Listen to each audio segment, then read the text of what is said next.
Good morning students. हम पिछली कक्षा में बीए सेकेंड ईयर में आपकी थर्ड यूनिट चल रही थी और उसमें हमने जापान का प्रधानमंत्री पढ़ा था कि जापान का जो प्रधानमंत्री है उसकी क्या योग्यताएं हैं, उसकी नियुक्ति किस प्रकार से होती है। तो देखिए, जापान का जो प्रधानमंत्री है, क्योंकि जापान में संसदीय शासन व्यवस्था है और संसदीय शासन व्यवस्था में दो तरह की कार्यपालिका पाई जाती है, नाम मात्र की और वास्तविक। नाम मात्र की कार्यपालिका का अध्यक्ष सम्राट है और वास्तविक कार्यपालिका का अध्यक्ष मंत्रिमंडल और प्रधानमंत्री है।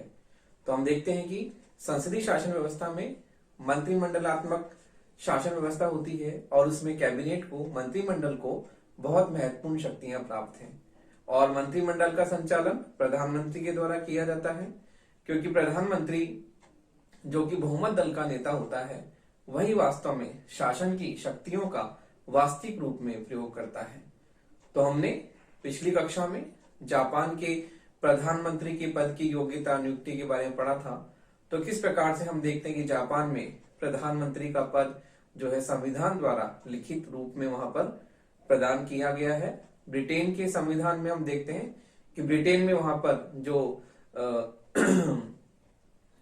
राष्ट्रपति ब्रिटेन में जो है वहां पर प्रधानमंत्री का पद किस प्रकार से हम देखते हैं कि वहां पर संवैधानिक विकास के द्वारा वहां संविधान का जो है अस्तित्व हुआ है।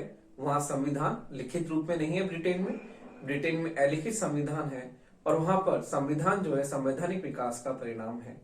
तो इस प्रकार जापान में संसदीय शासन व्यवस्था है और जापान में संविधान लिखित रूप में है, इसलिए संविधान में जो है प्रधानमंत्री की शक्तियां, कार्य पूरी तरह से वर्णित है स्पष्ट रूप से। तो हमने पिछली कक्षा में देखा था कि प्रधानमंत्री की योग्यता एवं नियुक्ति के बारे में हमने योग्यताएं समझी थी, किस प्रकार से जो है प्रधानमंत्री जो है दो योग्यताएं हमने बताई थी। और हम देखते हैं कि वर्तमान जापानी संविधान के अंतर्गत, तो देखिए वर्तमान जापानी संविधान के अंतर्गत वर्तमान जापानी संविधान के अंतर्गत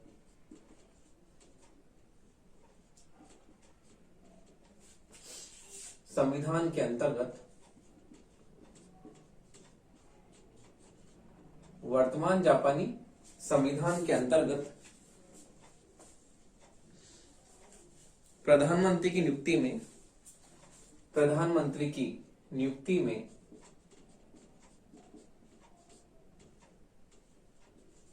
प्रधानमंत्री की नियुक्ति में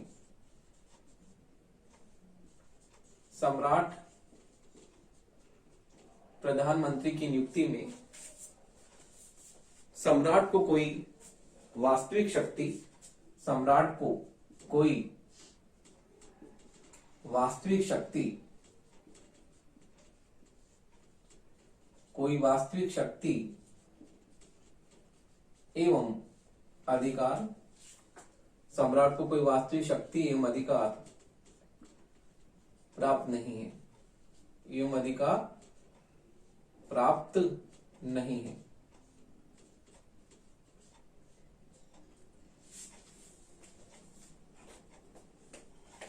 कोई अधिकार प्राप्त नहीं है।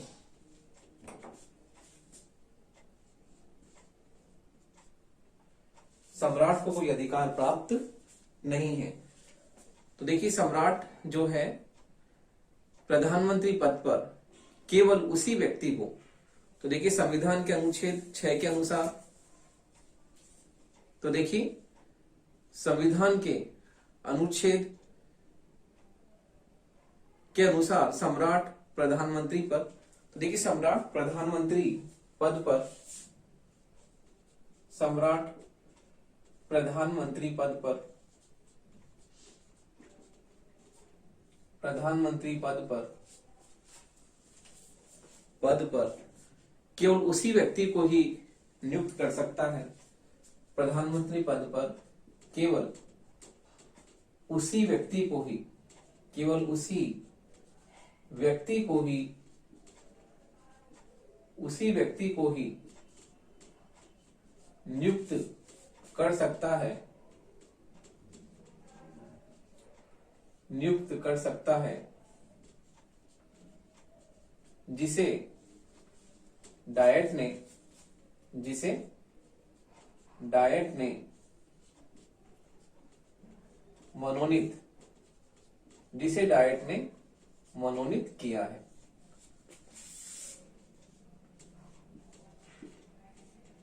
तो देखिए, प्रधानमंत्री की नियुक्ति के संबंध में हम पिछली कक्षा में हमने योग्यताएं पढ़ी थी, प्रधानमंत्री क्या योग्यताएं हैं, और नियुक्ति के संबंध में हम अभी चर्चा कर रहे हैं कि जापानी संविधान के अंतर्गत प्रधानमंत्री की नियुक्ति में सम्राट को कोई वास्तविक शक्ति एवं अधिकार प्राप्त नहीं है। सम्राट प्रधानमंत्री पद पर उसी व्यक्ति को नियुक्त कर सकता है जिसे डाइट ने मनोनीत किया है। तो इस प्रकार से प्रधानमंत्री की नियुक्ति के बारे में सम्राट को कोई स्व विवेकाधिकार प्राप्त नहीं है। तो देखिए, इस प्रकार प्रधानमंत्री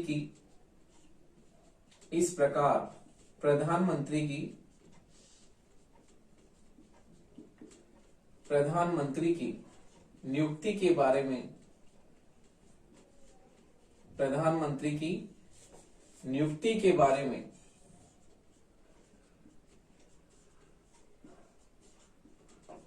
सम्राट को कोई स्व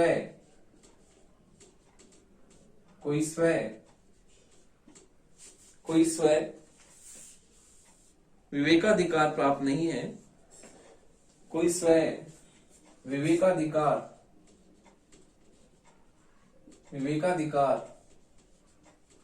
प्राप्त नहीं है, कोई स्व विवेकाधिकार प्राप्त नहीं है। इस संदर्भ में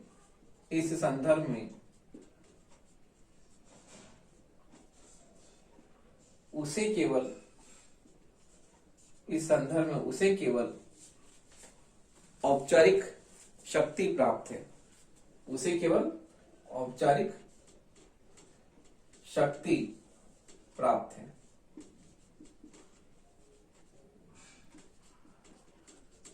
तो देखिए, पिछली कक्षा में हमने सम्राट की प्रधानमंत्री पद की योग्यताएं हमने पढ़ी थी कि प्रधानमंत्री पद के लिए आवश्यक योग्यताएं क्या हैं, वो हमने पिछली कक्षा में चर्चा की थी।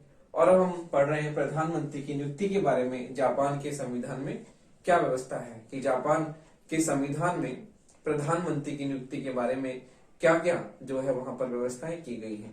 तो देखिए, हम देखते हैं कि डाइट जिस व्यक्ति को मनोनीत करती है, प्रधानमंत्री उसी व्यक्ति को सम्राट उसी व्यक्ति को प्रधानमंत्री पद की शपथ दिलाता है। तो हम देखते हैं कि इस संदर्भ में सम्राट की स्थिति बिल्कुल नगण्य है, उसे स्वर्णिम शून्य माना जाता है, क्योंकि उसे केवल इस संदर्भ में औपचारिक शक्ति प्राप्त है। वो उसी व्यक्ति को प्रधानमंत्री नियुक्त करेगा जिसे डाइट ने मनोनीत किया है। तो इस संदर्भ में हम देखते हैं कि प्रधानमंत्री की नियुक्ति के संबंध में सम्राट को केवल औपचारिक शक्ति प्राप्त है, उसे इस संदर्भ में कोई वास्तविक शक्ति प्राप्त नहीं है। तो देखिए, हम प्रधानमंत्री की नियुक्ति के बारे में हमने पढ़ा किस प्रकार से नियुक्ति है, और प्रधानमंत्री का कार्यकाल हमने पिछली कक्षा में पढ़ा था। अब हम देखते हैं प्रधानमंत्री की शक्तियां तथा कार्य। तो देखिए, प्रधानमंत्री की शक्तियां तथा कार्य, प्रधानमंत्री को क्या क्या शक्तियां दी गई है।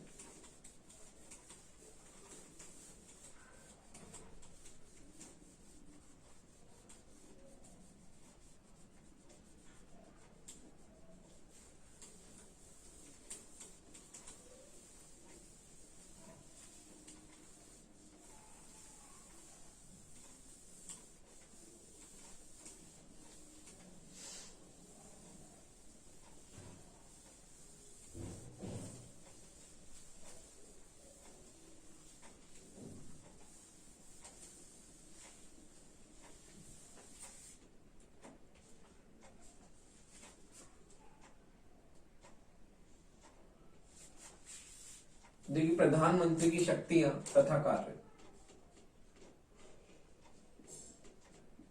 प्रधानमंत्री की शक्तियां तथा कार्य।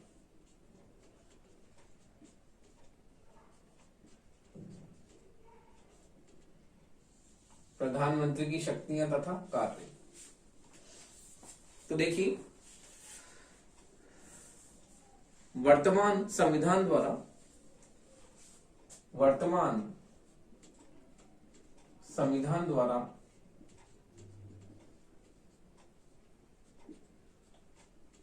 वर्तमान संविधान द्वारा जापान में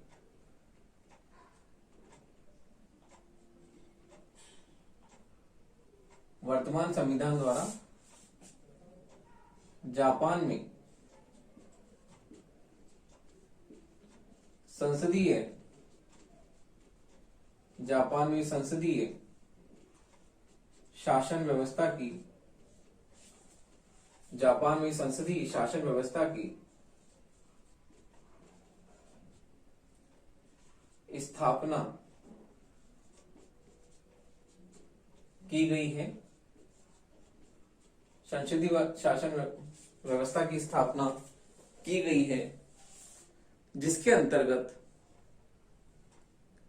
मंत्रिमंडल को की गई है, जिसके अंतर्गत मंत्रिमंडल को जिसके अंतर्गत मंत्रिमंडल को शासन की मंत्रिमंडल को शासन की वास्तविक शक्तियां मंत्रिमंडल को शासन की वास्तविक शक्तियां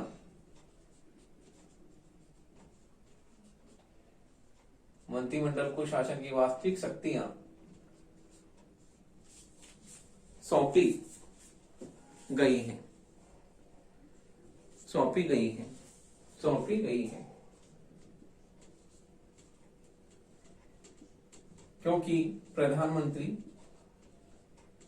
क्योंकि प्रधानमंत्री मंत्रिमंडल का अध्यक्ष होता है। क्योंकि प्रधानमंत्री मंत्रिमंडल का अध्यक्ष होता है।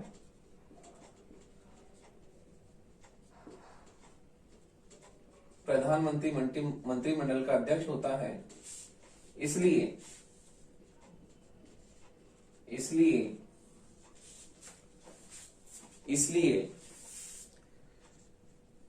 मंत्रिमंडल की वास्तविक शक्तियों का उपयोग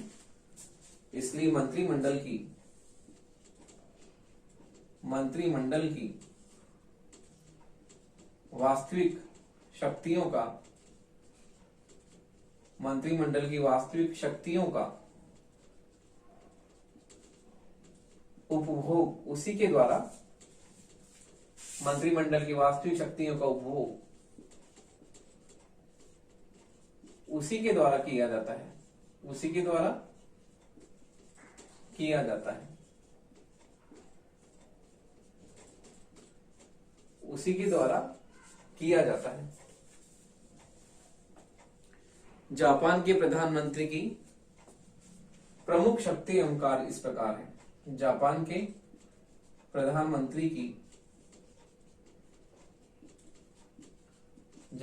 प्रधानमंत्री की प्रमुख शक्तियां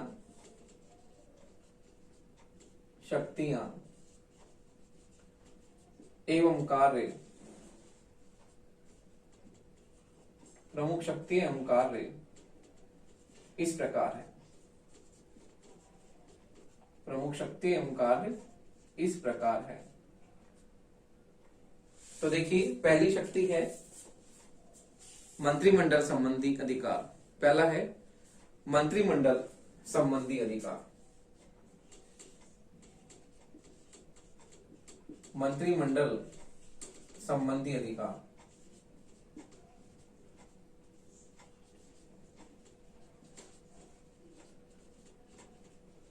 देखिए, प्रधानमंत्री मंत्रिमंडल का निर्माण संचालन करता है और मंत्रिमंडल के संबंध में मंत्रिमंडल के संबंध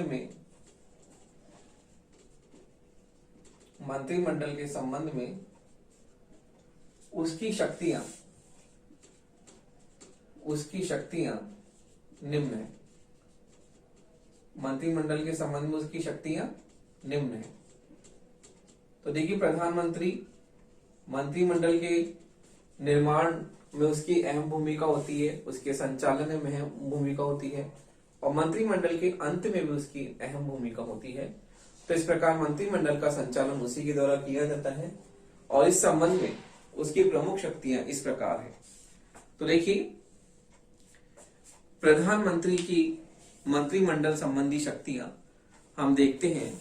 इसमें मंत्रिमंडल संबंधी अधिकार में हम देखते हैं कि पहला पॉइंट है, प्रधानमंत्री मंत्रिमंडल का जो है निर्माण करता है। प्रधानमंत्री मंत्रिमंडल का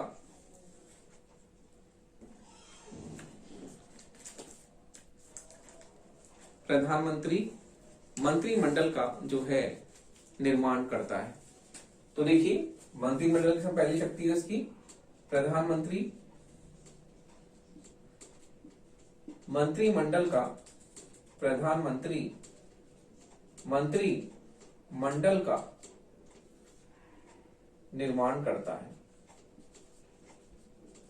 निर्माण करता है। तो देखिए, मंत्रिमंडल के निर्माण में उसकी अहम भूमिका होती है। किस प्रकार वो मंत्रियों को नियुक्त करता है और उसमें उसे इस बात का ध्यान रखना होता है कि अधिकांश जो मंत्री होते हैं वो डाइट के ही सदस्य होते हैं। तो डाइट के सदस्यों को ही वो मंत्रिमंडल पद की शपथ दिलाता है। बाहर से भी हो सकते हैं, लेकिन अधिकांश मंत्री जो होते हैं वो डाइट के अंदर से ही होने चाहिए, वो डाइट के सदस्य होने चाहिए। तो देखिए, इस प्रकार विभिन्न विभागों का उनमें बंटवारा करता है और उप प्रधानमंत्री को भी जो है वो नियुक्त करता है। अगला है, प्रधानमंत्री मंत्रिमंडल का संचालन करता है। तो देखिए, मंत्रिमंडल संबंधी शक्ति में दूसरी शक्ति है, प्रधानमंत्री मंत्रिमंडल का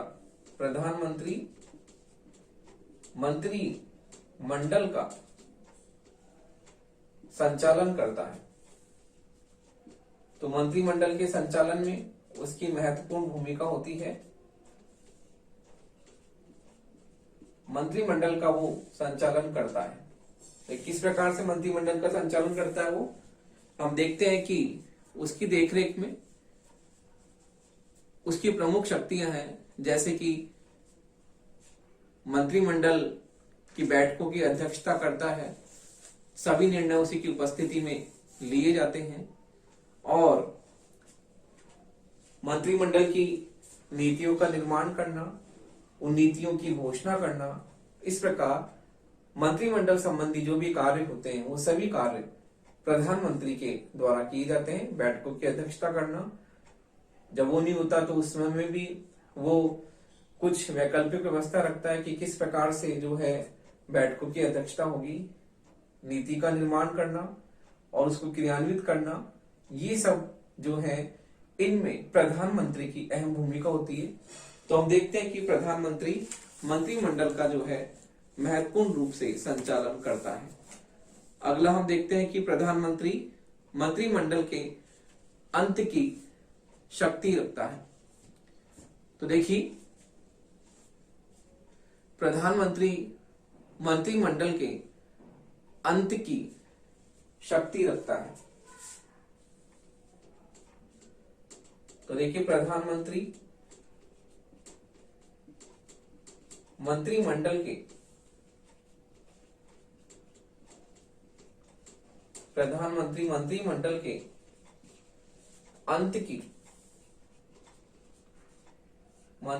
के अंत की शक्ति रखता है।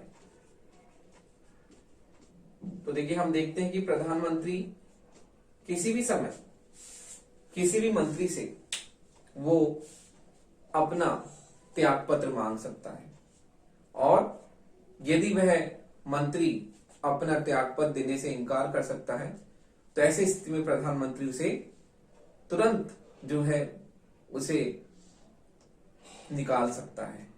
और हम देखते हैं कि जब प्रधानमंत्री अपना त्यागपत्र दे देता है तो उस समय पूरा मंत्रिमंडल को त्यागपत्र देना पड़ता है, क्योंकि प्रधानमंत्री के त्यागपत्र देने के साथ ही पूरा मंत्रिमंडल बर्खास्त हो जाता है।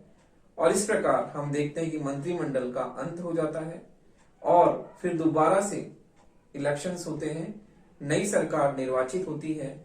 तो इस प्रकार प्रधानमंत्री मंत्रिमंडल के अंत में महत्वपूर्ण भूमिका जो है अपनी निभाता है।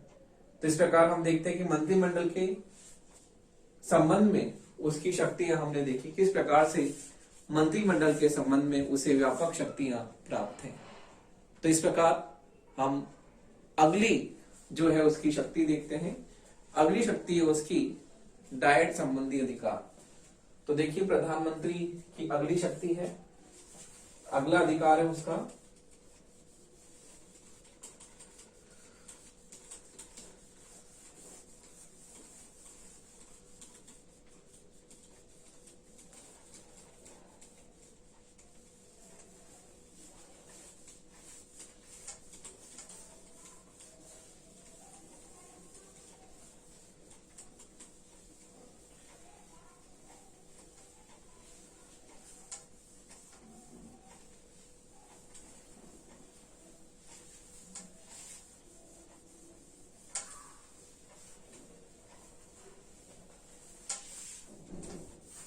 तो देखिए उसकी अगली शक्ति है डाइट संबंधी अधिकार। डाइट संबंधी अधिकार, डाइट संबंधी अधिकार। तो देखिए प्रधानमंत्री को डाइट संबंधी जो है अधिकार प्राप्त है। तो देखिए प्रधानमंत्री डाइट के द्वारा निर्वाचित व्यक्ति होता है। तो देखिए प्रधानमंत्री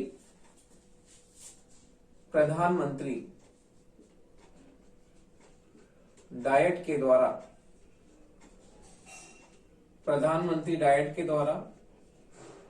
निर्वाचित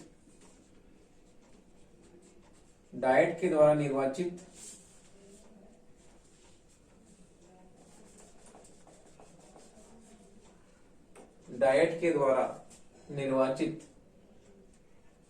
व्यक्ति होता है।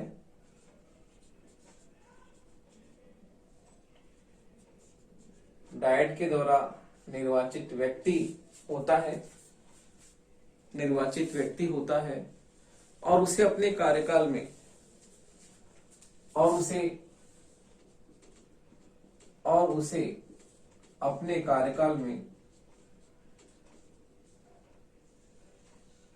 अपने कार्यकाल में प्रथम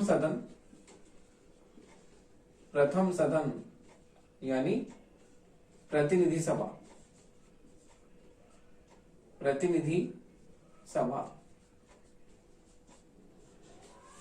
और उसे अपने कार्यकाल में प्रथम सदन का बहुमत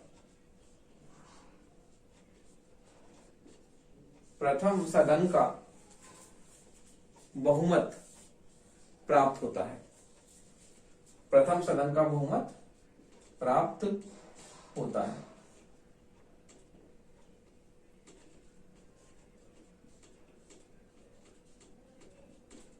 तो देखिए इस प्रकार प्रधानमंत्री डाइट के द्वारा निर्वाचित व्यक्ति होता है और अपने कार्यकाल में उसे प्रथम सदन यानी प्रतिनिधि सभा का बहुमत प्राप्त होता है। तो हम देखते हैं प्रधानमंत्री जो है डाइट के दोनों सदनों का विशेषकर प्रथम सदन का नेतृत्व करता है। तो देखिए व्यवहार में दोनों सदनों का और विशेषकर तो देखिए व्यवहार में प्रधानमंत्री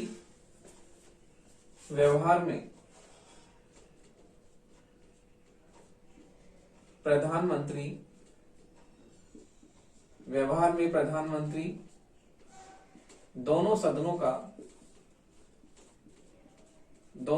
का लेकिन विशेषकर प्रथम सदन का नेतृत्व करता है। लेकिन विशेषकर प्रथम सदन का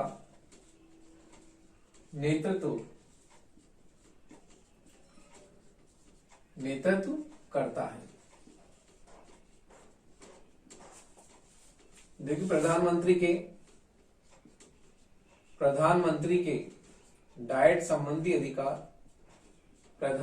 के डाइट संबंधी अधिकार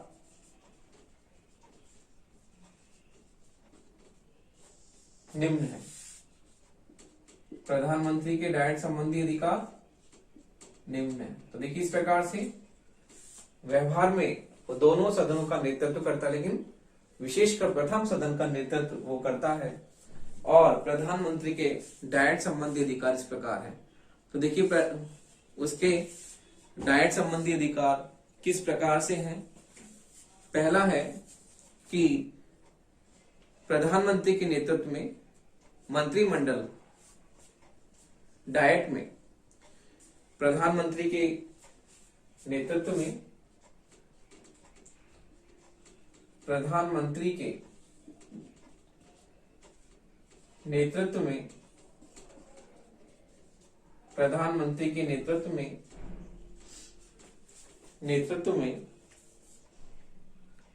मंत्रिमंडल डाइट में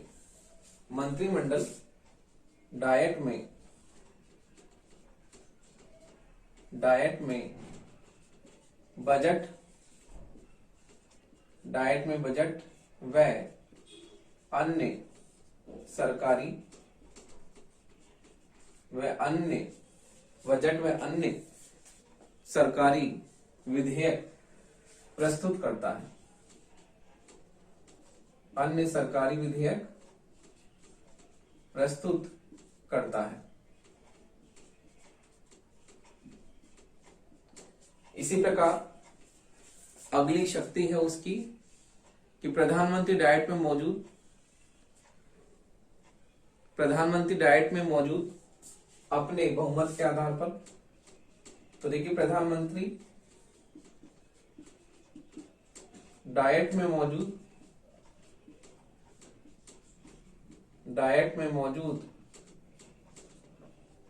अपने बहुमत के आधार पर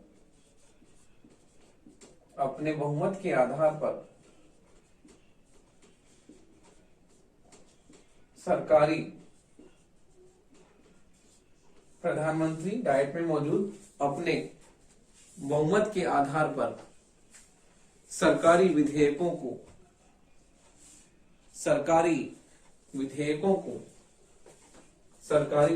को